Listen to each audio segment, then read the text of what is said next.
Uniform civil code लागू करने से पूर्व सामाजिक और आर्थिक गैर बराबरी समाप्त की जाए तथा शैक्षिक और लैंगिक समानता स्थापित की जाए। उसके बाद यूसीसी पे आपसे बात करेंगे।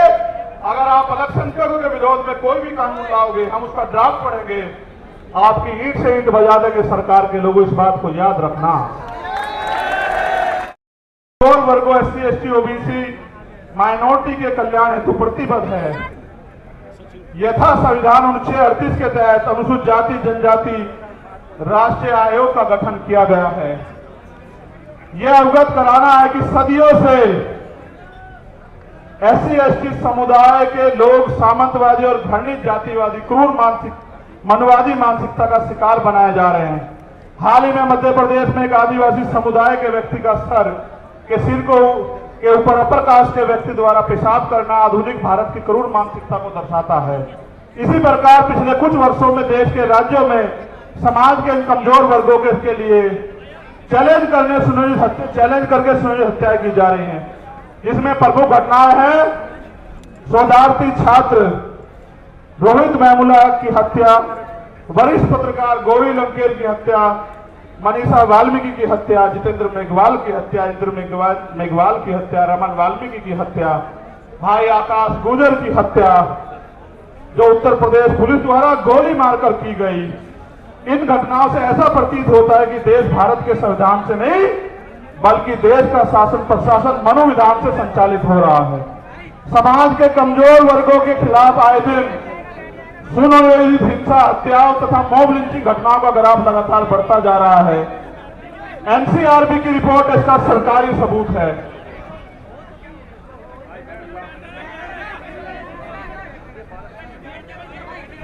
अब मैं आपको एक एक करके मांग पढ़ता हूं। पढ़ू भाई? आप समर्थन भी करना होना चाहिए, नहीं होना चाहिए, ठीक है?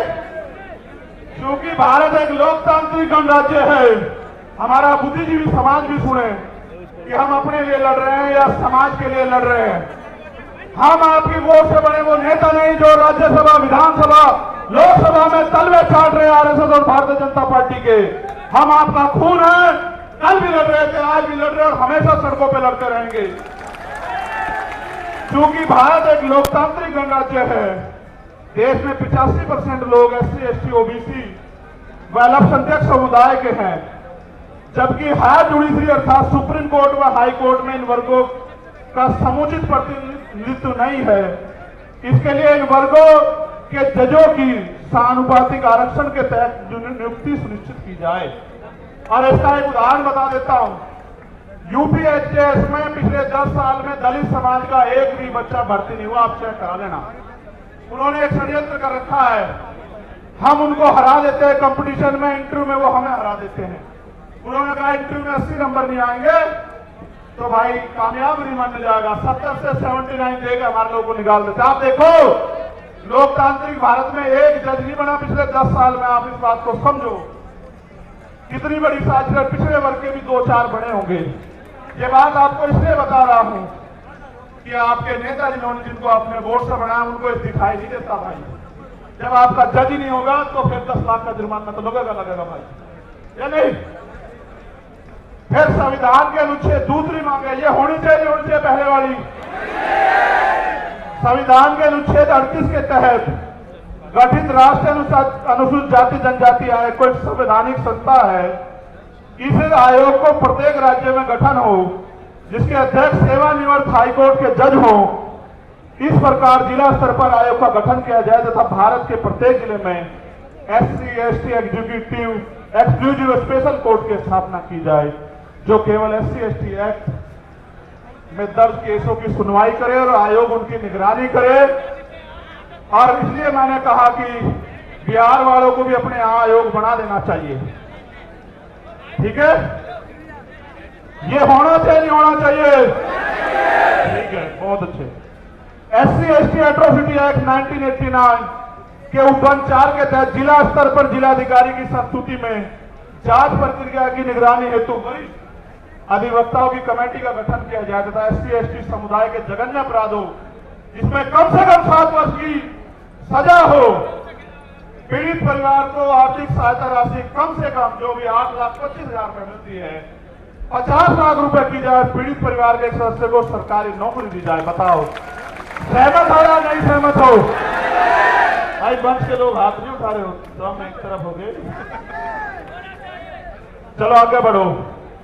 SC ST वर्ग के अधिकारी कर्मचारियों का उच्च पदों पर SC ST OBC वर्ग के अधिकारियों कर्मचारियों का उच्च पदों पर समुचित प्रतिनिधित्व हेतु प्रमोशन में रिजर्वेशन का प्रावधान किया जाए तथा इन वर्गों का बैकलॉग कोटा पूर्ण करने के लिए विशेष भर्ती अभियान चला जाए। हमारे बहुत सारे अधिकारी कर्मचारी आए हैं, आप भले धीमे धीमे हमारे साथ खड़े हो रहे हो, हम आपके साथ खड़े हैं। प्रमोशन में रिजर्वेशन SC ST OBC को लागू करवा के देंगे इस देश में, याद रखियो। सन 1931 के बाद देश में आज तक जाति आधारित जनगणना नहीं की गई, अतः जाति आधारित जनगणना की हम पुरजोर मांग करते हैं तथा जिसकी जितनी संख्या भारी उसकी उतनी हिस्सेदारी के तहत देश में वास्तविक लोकतंत्र कायम हो सके एवं जनसंख्या के अनुपात में आरक्षण बढ़ाया जाए। आप चाहते हो जातिगत जनगणना हो? ठीक है। यह है कि सरकारी उपक्रमों तथा संस्थानों का निजीकरण संविधान की लोक कल्याणकारी राज्य की अवधारणा के खिलाफ है, क्योंकि यह सरकारी नौकरी में आरक्षण को समाप्त करने की साजिश है। अतः निजीकरण पे तत्काल प्रभाव से रोक लगाई जाए। आप इस पे सहमत हो? जब हमारी सरकार आओगी सारा जिनका निजीकरण हुआ उनका राष्ट्रीयकरण कर देंगे, आप चिंता मत करो। केंद्र और राज्य सरकार के सभी कर्मचारियों के लिए पुरानी पेंशन लागू की जाए। यह है कि सेना में अग्निवीर स्कीम को खत्म कर पुरानी भर्ती व्यवस्था लागू हो, क्योंकि आपने देश की सुरक्षा के साथ खिलवाड़ किया और नौजवानों के भविष्य के साथ लोग अग्निवीर से वापस लौट रहे हैं। इसको भी हम ही करा के देंगे और किसी में हिम्मत नहीं। ठीक है। भारत एक कृषि प्रधान देश है, किसान देश की रीढ़ है, अतः किसानों की MSP की समय कानूनी लीगल गारंटी सुनिश्चित की जाए। और अभी जो किसान आंदोलन हुआ था उसमें जो झूठे मुकदमे लगाए गए थे वो मुकदमे वापस हो और जो किसान सम्मान निधि 6,000 रुपए आप दे रहे हो उसको बढ़ाकर 24,000 रुपए किया जाए।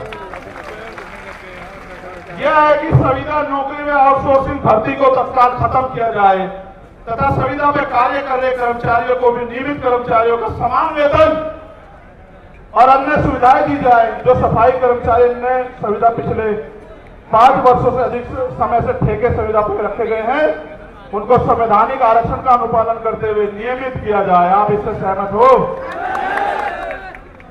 पहले तो ठेकेदारी होनी नहीं चाहिए, अगर जो ठेकेदारी पे है अगर सरकारी कर्मचारी को 50,000 रुपए मिल रहे तो उसको भी 50,000 रुपए मिले। इस बात पे सहमत हो? चलो ठीक है। और सफाई कर्मचारी दिल्ली के तैयार हैं आपकी मांग हम अगले 1 महीने पूरी करवाने के लिए यहां की सरकार से भी निपटेंगे, आप चिंता न करिए।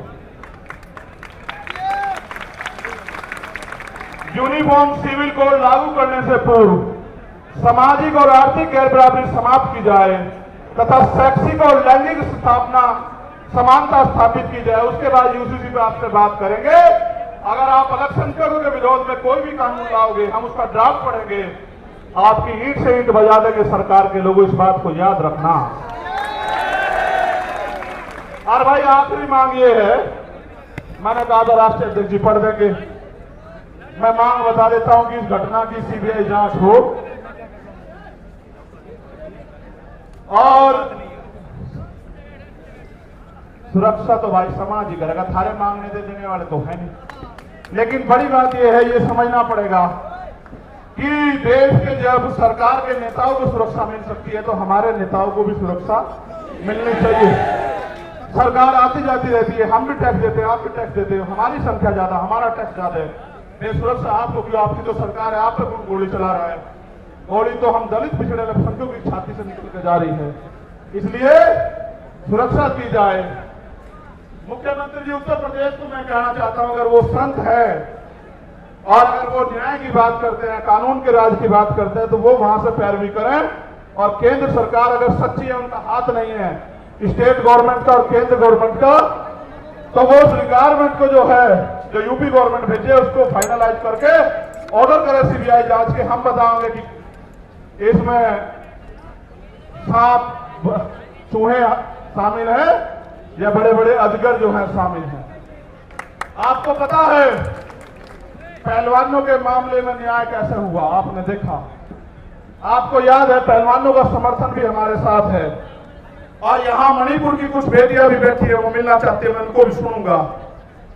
और हमारी बहन प्रतिभा जी वो भी यहाँ आई हुई हैं, जो पूर्व विधायक है नवलगढ़ से, उनका भी धन्यवाद। बहुत सारे साथी जिनके नाम छूट गए। यहाँ ओम प्रकाश रहेगा, हमारे छोटे भाई की सिस्टर।